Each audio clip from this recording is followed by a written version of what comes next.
Hello, this is Dr. Barbo, Dolores from Neighborhood Connections. We're back in with The Doc is In. It's good that you're here. We're here today for the second part of our look at memory loss. If you remember last time we talked a bit about sort of the academics of memory loss. What happens? Why does it happen? Are there different types of memory loss? But today we have a very special guest. Brother John Hammond from, well, he can tell you where he's from, but who's experiencing this as we speak.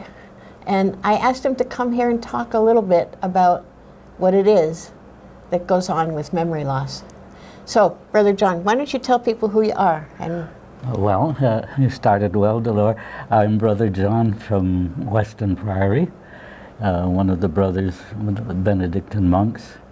And I've been there since 1957, I think it is. And I was 7 years before that, I was a parish priest. So you've got a long time at that. And what's it like living at the Priory? Oh, it's like living in heaven, or maybe it's paradise. Okay. It's just the beginning. Yeah. So do you have a regular schedule you keep every day and regular jobs you do, or? Yes, it's quite regular without being too much regulated, you know, not something that's imposed on us, but something we can enter into. It's a combination of prayer, brotherhood, and hospitality mostly, I would say. Yeah. Okay.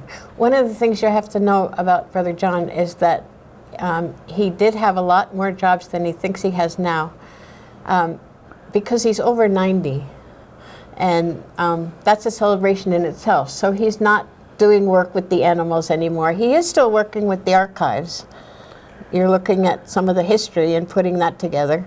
Brother John was the previous prior for many, many, many years, and sort of the visual face of the Priory for everybody else, and kind of took the Priory from the beginning until it got to be pretty famous and where it was now. No, but you're over 90, and there's some problems with memory.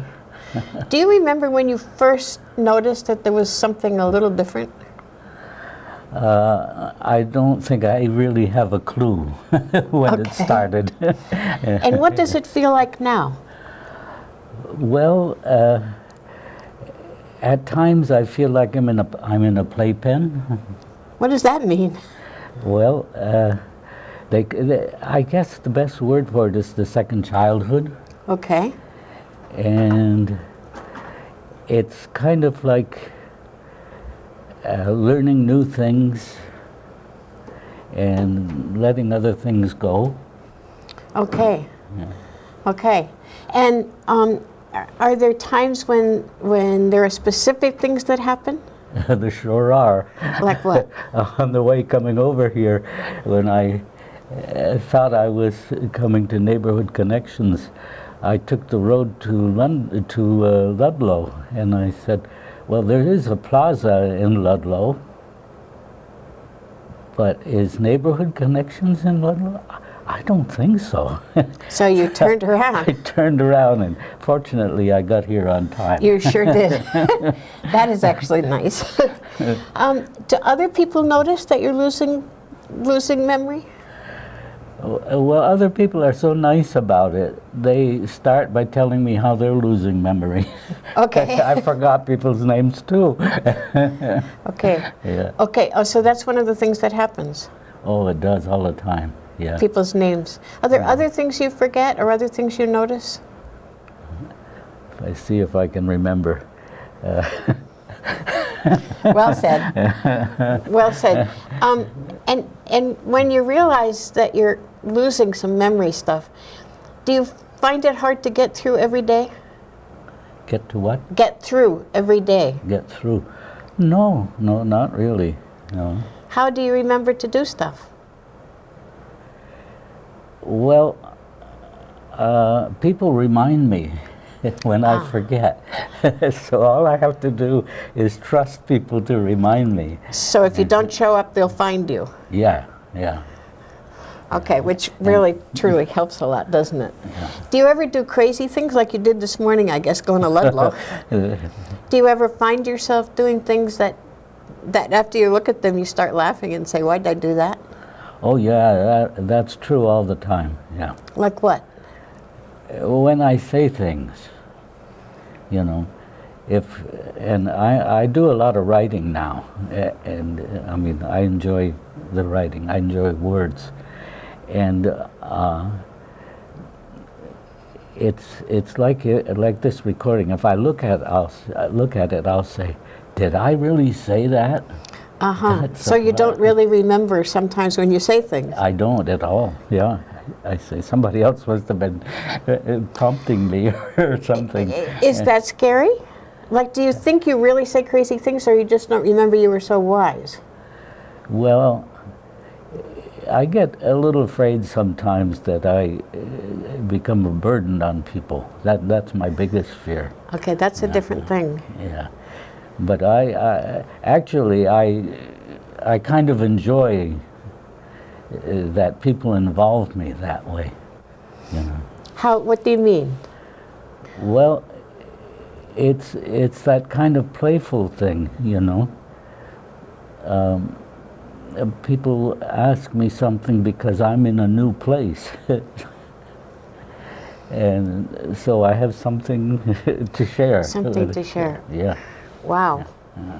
Okay, so you don't find it hard to talk about the fact that you're losing your memory? Well, I'm beginning to enjoy it, I think. That's not a usual response, you know that. I know. I didn't know that. I'll look at it afterwards and I'll say, did I say that? I think that's wonderful that it's not a problem for you. But that you're enjoying actually having something like that that's different to share. Yeah. What's the biggest thing you would share with people? Well, like you've got a whole lot of people out there who are going to be listening, and I have to tell you, Brother John, that for a lot of people, the thought of losing memory is very scary. Yeah, yeah, that can be. Yeah. No, and to hear you sit and say, no, it's something that's happening, and I have something I can share with people about what it's like, is a very different attitude towards it. Yeah. How come you feel like that? Well, I think it's because of our way of life, you know, that we constantly see that our life is a gift. So our memory is a gift. And we can think of losing it, or we can think of giving it back. If we fight it, we say, I got to go dig it up again, and it gets to be an awful battle. And lots of times you just can't do anything about it. So did you have to practice letting this go? Was this scary at first for you? No. Maybe the word isn't scary, but was it disturbing or wearisome or? Well, I can't remember when it began, but I know it's become an adventure, a discovery, you know, of what life at this point means as a gift. And what does it mean? Well, right now, I think it means giving back what I got. Okay. And people tell me it's nice, so I say, wow, okay. So you'll do that one. So You'll I'll take do that. it. That's why I'm here. So you'll take that. And what makes it easier for you? Is there anything, compared to what people might be hearing out there, is there anything that goes on in your life that makes this easier? Oh, yeah. Yeah, it's everybody around me. It's the brothers first, people like you, people who come to us, that make it, that not only make it easy, make it an adventure. That after all, it's not so bad to be losing it when you're 91. That's kind of normal. How can you do it in a good way? How can you do it in a good way? Yeah. I guess that's maybe the biggest question, isn't it? How can you do it in a big way? Yeah, it can be an adventure. Yeah, yeah. You said, though, a minute ago that one of the things that's the hardest for you and maybe the only thing that's the hardest for you is you worry about being a burden. How Yeah. come? What does that mean? How would you be a burden with this attitude? Well, I guess I remember too much, you know, the corrections in life. Be good, grow up, get better, do things better, you know. And I forget the number of times people have just said, "Oh, come on, you can do it, okay," and just be the encouragement I've had in life all the way through. I can forget that. Okay, and so the people around you kind of help you remember that. Just Oh, more than kinda, they do. Yeah. wow. And is there anything other than that that's a bother, or is this it? You're just happy to be doing what you're doing? Oh, I'm happy to be doing what I'm doing, but it's all kinds of aches and pains to go along with it, you know? Yeah. Yeah, and there again, it's the same thing. To see that the body we've been given is a gift, and can we give back what we've been given rather than feel, well, oh, I got to give it up. Mhm. Is that scary for you to think about giving it up? Well, at times it can be, yeah, but most of the times it doesn't bother me. I got other things to think about. Oh. Yeah, I guess maybe that's part of it. I'm going to go to another experience at the Priory, and I'm going to do this because we've been talking about the fact, and this is really important for everyone to remember, that memory loss is one thing, and memory loss is probably something that's going to happen to just about every one of us in different ways, in different, and that's very different than dementia. And I don't get a sense that you're worried about dementia at all. I get a sense that you're very aware of memory loss. But one of the brothers at the Priory who died this last year, Brother Columba, actually had Alzheimer's. How do you see what he had different from what you have? What kind of things, what was Brother Columba like? And it's okay to be as clear as you want. Oh, he was wonderful. He was one of my teachers. Uh-huh. Yeah, and that's what it is about being the brothers, that everybody has something to teach and to learn from one another.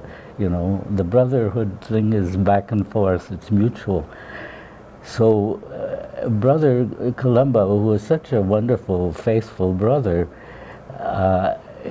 he was losing it all the time. He'd stand in his door when I'd go by and he'd say, "Where are we supposed to go? What are we supposed to be doing?" And when I'm in my good mood, I'd say, "Oh, come on, brother, follow me and we'll go to lunch or something." And so we'd have lots of times to get together. And I could see what he was dealing with. He wasn't able to really do things on his own. So it kind of encouraged me just to watch him.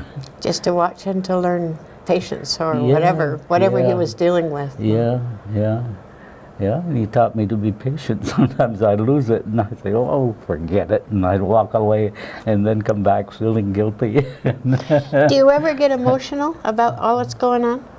Oh, I'm emotional all the time, my gosh. More so than before? Oh yeah. What does that mean? No control. Over all your emotions? Do you laugh a lot as well as get angry a lot? Yeah. I'm pretty sure I'm obsessive compulsive. I was told that when I was early on. And so fortunately my obsession compulsive is now a sense of humor. And I'm very grateful for that, because it could be resentment, could be anger, or could be any of those things. You know? And you're not even having to work at it? Being funny or having a sense of, I hope it's a sense of humor, because you know, our life teaches us that humor is so basic. It's being of the humus, it's being of the earth, it's seeing ourselves in one another, and that's part of the adventure at this point. Good for you. Do you ever cry? Oh yeah, yesterday I was crying. What happened yesterday? As I say, can't control. I don't try to control my emotions anymore. But the bishop was so nice. You were over at the cathedral yesterday. Yeah, yeah. And the way he welcomed us, and he said, everybody really can see one another as brothers and sisters. And we can have disagreements, but that doesn't mean we have to push one another away from one another. It sounds like now and all the times that I've dealt with you lately, your loss of memory has been very particular. The reason I asked Brother John was because he said to me one day laughing, "Dolores, I love this." And I said, "What the heck could you love about this?" And he said, "I don't have to worry about the past because I can't remember it. And I sure can't worry about the future because I have nothing to do with it. I can only be present to the now.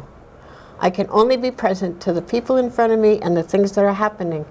And it seems like if we could all learn that, that would be a huge difference than our usual fear of being embarrassed by not remembering somebody's name or being worried about what are we supposed to be doing next. But I think there's a real gift that you have, Brother John, that many people that are listening to us don't have, and that's community. No?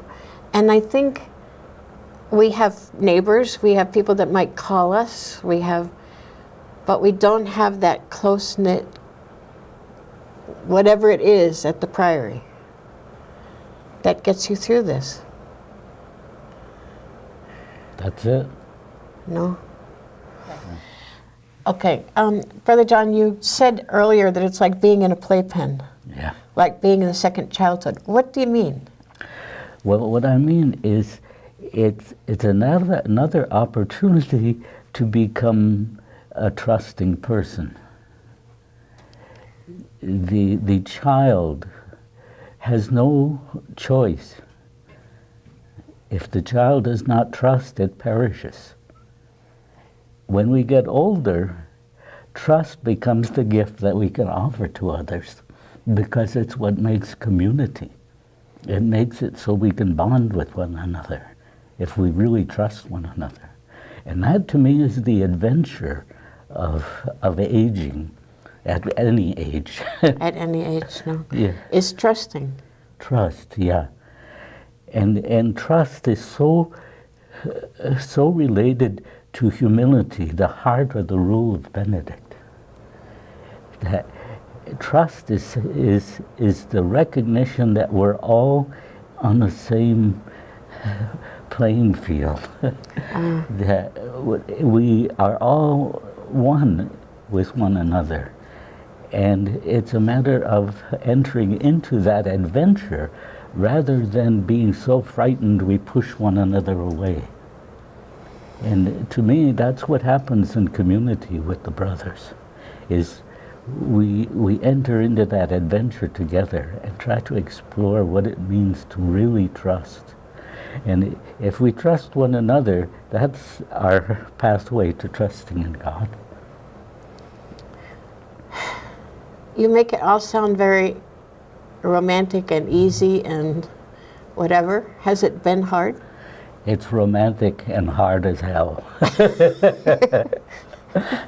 Yeah, there's got to be moments, because I think even as you talk about childhood, it's true. A child is born and is totally dependent on us and can only trust us. And there are times there's trauma there and their trust is totally ruined.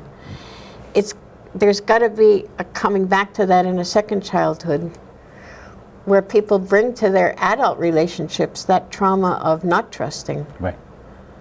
Yeah. Yeah.